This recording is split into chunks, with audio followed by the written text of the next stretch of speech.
Ngayon, naniniwala na ako na delikado pala tong ganito. Ayan, nakuryente nga ako nito nung nasakasaksak. Tapos, hinawakan ko, gamit ko yung kutsara, inukay ko, ayun, nag-ground ako. Kaya titignan natin ang loob. Ito, mga yan, yung mga to. Kung ano to, ayan. Charan, ayun!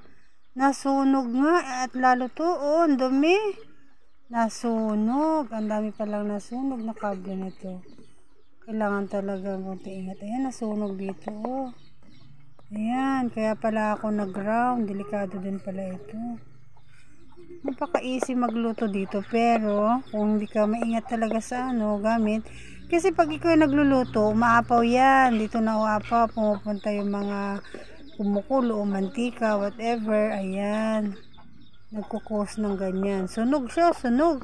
Kaya pala ako nag-ground.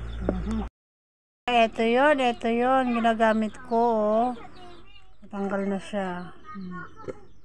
Yan, ganito pala yun. Niluluto lang dito yung mga pakulong tubig, noodles, ganun. Wag masyado yung talagang todong mantika kasi ang dami mantika dun, tumatalsik-talsik. Adobo, ayan, pag umapaw sobrang dami ng niluluto mo, talagang pumapasok na dito sa loob, kaya nag-ground tayo.